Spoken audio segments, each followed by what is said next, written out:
Hey guys, Bob for Bob's Movie Reviews here, and today I'm bringing you a review of a movie I watched recently called Ghostquake. Now I tried to look this up on IMDb, and it actually lists the movie as Haunted High, which is funny because in the picture of the movie on IMDb it says Ghostquake. I picked this up, if you saw my recent video, picked it up for only $1.99, and since it had Danny Trejo, I figured I'd check it out. This is a TV movie, supposedly. I'm not sure what channel it was on. 87-minute runtime. It was a horror movie. The most disturbing thing, I think, really, about this movie is, let you guys look at that real quick if we can get it on there. Okay, I'll read it to you real quick. A group of students are trapped at school after a time capsule from the 1950s is cracked open by an earthquake. The students soon realize that ghostly spirits escape from the time capsule, possessing the principal and 3 other teachers.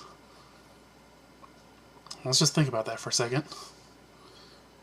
I did not understand it. I did not understand what that meant. Earthquake opens a time capsule.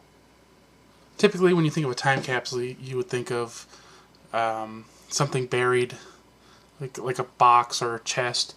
You know, people would put a magazine, a movie, something of the time period in it and bury it, and then 50 years later it's dug up and people look at all the weird stuff. Okay. How did ghosts get inside a time capsule? Did somebody say, hey, you know what? Maybe there won't be ghosts in the future. We should put a ghost inside this time capsule. And I was really curious how exactly this was going to happen. Come to find out, there's no time capsule in the movie. And the thing that broke open was a crack in the wall. Can behind a wall be considered a time capsule? I mean, I don't understand where they're getting this time capsule idea. So, if you come to this movie for Danny Trejo, like many of his roles, it's short and sweet. He's not in it very much at the beginning. He's the janitor at a high school, and he like his lines are just stupid. It's like pointless to even have him. Just all about the name, really. And he's just like, when he starts out, he's just mopping a stair for like the first 20 minutes of the movie. And then at one point, this kid's like running by. He's like, oh, hey, where are you going? And the kid's like, oh, I gotta go get some chairs. He's like, oh, okay, go ahead. What? What? So this movie follows a group of students in a high school, and even like the things don't make sense. Like they're assigned a 150-page report due the next day. Like, is that even possible? None of them seem to worry about it. It's prom night. They've allotted themselves from when school gets off till 9 o'clock at night to decorate for prom with 4 people. And their prom is decorated with like hay bales, knight's armor, just like all this random shit they found. They're like, this is going to be our prom. It's going to be random shit prom. It's like they almost like alluded towards a romance between the principal and the teacher that never really went anywhere. And so the one kid, his grandfather was like a Freemason, and he had these gold coins that had pentagrams on them. And supposedly his grandfather or his great-grandfather, I can't remember, murdered a bunch of people. It's just so random.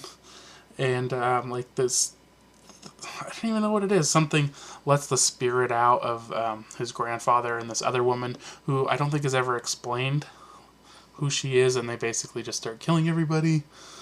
And that's about it.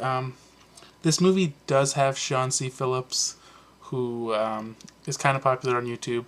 I watch his videos a lot, and he's not mentioned anywhere on here or on the back anywhere. I mean, I don't want to say anything bad about him, but I mean, this movie is just bad. It's not worth $1.99. And the ending, I don't want to say too much, but basically Danny Trejo comes back as a shirtless ghost. What? Where did his shirt go? Between the time he died and 5 seconds later when he became a ghost, his shirt disappeared. If that doesn't just scream quality movie to you, I don't even know what to say to you. Sorry. So I can't recommend this. I give Danny Trejo alone in his performance a 15 out of 6 possible points. Amazingly good, especially when he's trying to break out of the door and he's like, ugh, ugh, like hitting the middle of it. Like, you'd think if you're gonna try to hit a door, you would try to hit on the edge where it was where the knob is. You try to hit that because that's the weakest point. I mean, you're more likely to break the jam than to just like karate chop the door in half. I don't know. So yeah, love Danny Trejo. Can't say anything bad about you, man. You're the best. The movie, however, very disappointing, and it's one of those ones where it's like so bad it's kind of funny, but not so bad that it's good. If you know what I mean. So for a score on the total movie in general, I'm gonna give this a 3 out of 10. Definitely stay away from it, but I hope you guys enjoyed this review, and if you did, give it a thumbs up, and if you haven't, subscribe to my channel for more reviews, and I will see you guys next time.